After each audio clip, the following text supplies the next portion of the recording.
Hello, beautiful people. This is the Opinion TV show. My name is Zipporah Osei-Boateng. I'm not doing this alone. I am doing this with my beautiful, articulated ladies. On my direct right is the beautiful... Hey, sexy, sassy, sang, Samoki Tete. And we have Lady A. Zainab Aisha Passa. The Opinion is available on all social media handles. We are on Instagram, Facebook, TikTok, and YouTube. Today, we are discussing bullying in SHS. How can it be kept? I'm sure you are interested. We will be back to digest this topic. Stay tuned.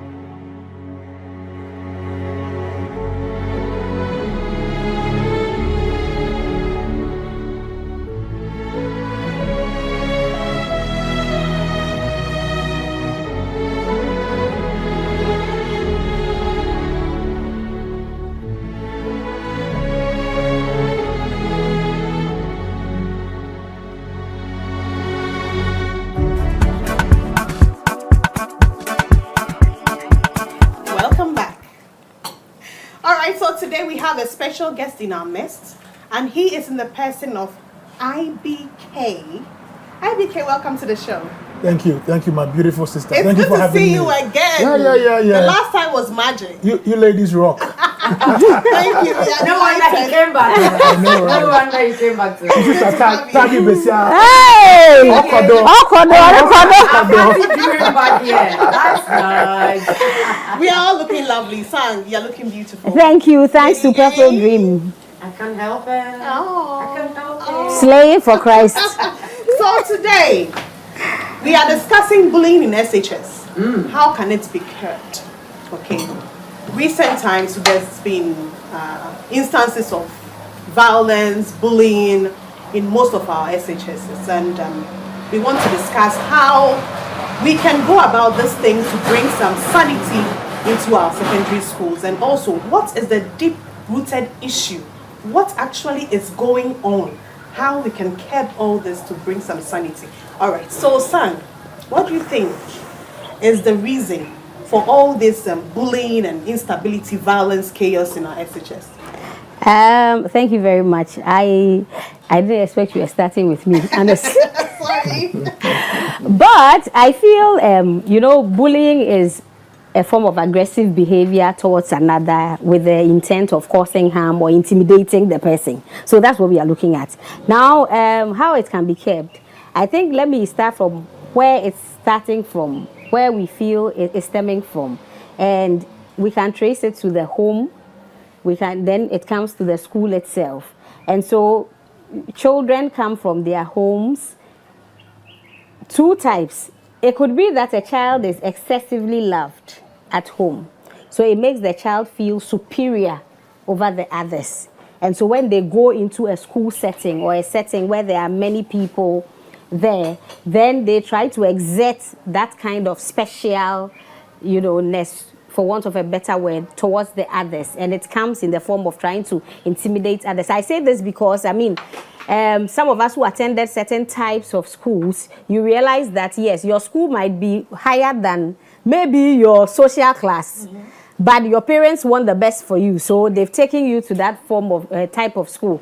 And you find yourself among very rich people, and you wonder how children know that this person is richer than I am. It's shocking.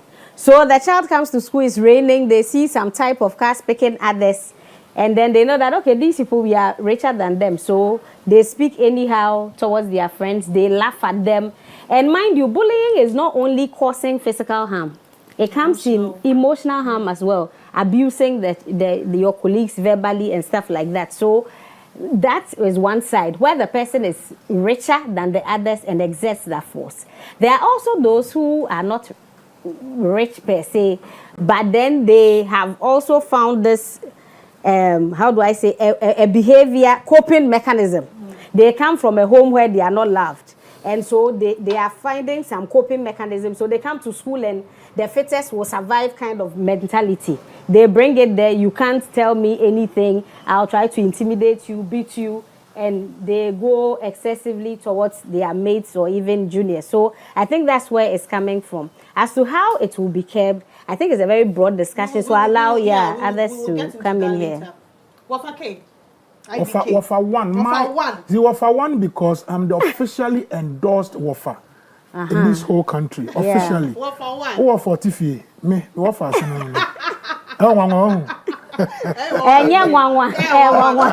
IBK. Yeah. Do you think we can attribute this behavior to lack of parental control or parental guidance? I think it's a fact. Lack of parental control can lead to some of these behaviors amongst children. And I think that the upbringing of children should not only be left to teachers. I think parents, if you look at the ratio now, teachers do about 60% and then parents do 40%. But it should be the other way around. Parents should do about 60% of the upbringing of children. Imbibe into their children positive behavioral attitudes. And then the other 40 will come from the schools, the teachers, and also even the entire community. It takes all and sundry for the upbringing of children.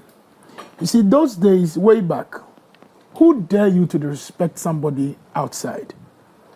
Everybody's child was a neighbor's child. So you mess around, your daddy is not at home, your mom, even your parents are there right before them, somebody else will discipline you. Yeah, so there was communalism. That was communalism, which was really good for our society. I don't know where this alien attitude or behavioral attitude came from. And parents are to be blamed. Most parents are to be blamed. We have over-pampered our children. Most of these kids or brats spoiled from the home before they get to the schools. Yeah? And we don't have to blame anybody.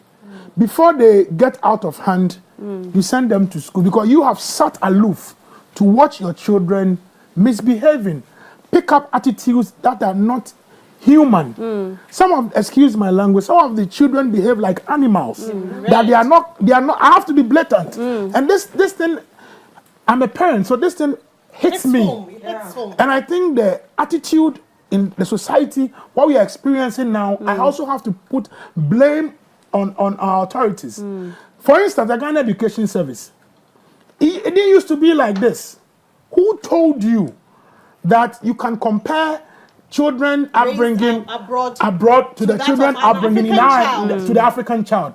They are in different environments. Exactly. We find ourselves in different environments. And matters have been worse ever since they took out this corporate pandemic. Yes, it has to be. Listen, I will entreat the current education minister to reinforce and bring this thing back. President Mahama, if I know he's watching, and you have to tell President Mahama, he has to enforce the corporal punishment back. Our children are getting out of hand. The fooling and the stupidity is becoming too much in the society. The teachers are now like students, and students are like parents. How can you say that a child who goes around bullying other people's children should not be caned, should not be disciplined? What are we talking about? Is that society that we want to witness? Is that society that we want our children to grow in? This is up here, and we have to voice out. I'm a parent, I'm not happy. Look, the teachers they are helpless. I go to teachers, and you know that what they are I helpless. do. Maybe it's because of my background. As a child of an educationist, I grew up on campus. Teach anybody here, discipline, sparing the. It's the bull for you. She trusted Lekman. Hey, you got it right. Right, so you put it in tree, simply put. Or say a jimisem a batabo frakuma hua. Yeah, the intenswa ba in the white jimmy and feel. You see, the holy books even talks, and I know that my brothers and sisters in the Muslim also have the same. Yeah. Because as human beings, we will go off, we will go wayward, and sometimes we don't need verbal communication. You need discipline. You need to cane the person for them to feel the pain. That is why in the army, people are being disciplined. People are slapped. If you go wrong, you'll be slapped. It's part of it. Why can't you go to the army and tell them that they should remove slapping out of their discipline or their training? You see, because in the army they will tell you that 10% casualty is allowed. If you go to training school, before you are 60 people, and before you complete and 10 is gone or 6 is gone, it's up to them, it's okay. It's allowed. And we have to watch this in our space. We are the citizens, we put the people up there to oversee and control or make, what do you call it, make laws for us. If we think that is not helping, we have to tell them that bring what will make our children, be good kids and have civilized up there, so that can help the society. You understand? Okay. Let me go to Lady Aisha. Lady A, you grew up in the barracks. How was it like? The discipline. How was it like? Do you think that in this day and age, parents are disciplining their children as it should, or we are just over-pampering our children? For a barracks girl, I'll forever be one. Some people, sometimes when you are trying to instill those kind of morals in people, they look at you like, oh, you're old school. Some will even say it to your face. Okay, it's fine. The old school is what you are saying, and you admire it, and you wish to be, but it didn't just happen. It took a lot of discipline to be where some of us find ourselves. So I am not, this abuse. I mean, verbally we are bullying. The children are being bullied. We even now, by the prevalence of social media, we have the abuse and the rest, threatening, harassing, defamatory things havoc to the society. And to think that they take you to school in the context of what we're discussing, because we're talking about the high school, over pump. And so you would also, by virtue of going to learn, would not make it uncomfortable for somebody else who came there for that purpose and nothing else. So in your status, wherever you come from, you happen to find yourselves in the same place. Make it convenient for all of you to, stay there. So I think that, yes, I agree with him when he says that parents are to be blamed, because I remember my daughter was in Wesley Girls. I'll mention the name of the school. And there was one of the visiting days I was there, and they've been assigned, that time she was in Form 1, they've been assigned, roles. So they were supposed to be cleaning the bathroom and the toilets. And for about 2 hours, after they rang the visiting bell, I'm expecting to see her. I've driven all the way from Accra to Cape Coast to go and see my child, and for 2 hours, she's not coming out. And so later on, a friend of hers came to tell me that, it's because she hasn't finished with her assigned chores, and that is why I said, she hasn't been punished. They said no, but she hasn't finished, and so that is why. So eventually when she joined me, I asked the princess, why? Like, how come you took this while? Like I said, Mommy, because the other person that I have been paired with to clean with me chose not to clean, because she said that it's not something she does at home, so she can't do it in school. Here, come and see. I flipped. And I said, take me to your house mistress.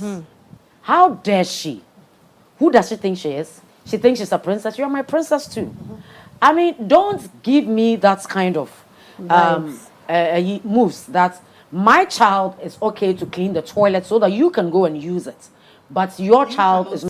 She's been taught. So she thinks that, but you can do that in the house, where your house elves can clean your toilet bowl for you and all that. But when you come to school, that if she doesn't do it, she will be punished. And if I also go by the same way that she's, or the attitude that she's also taking, the job will not be done. Next time she does that, report it. I took her to the house mistress and I told her, this is it. That child is not better than my child. And so if she's going to be using the toilet and the washroom, then I don't care wherever she's coming from, she needs to learn to do the needful. I think so the woman immediately called her. She came, apologized to my girl, and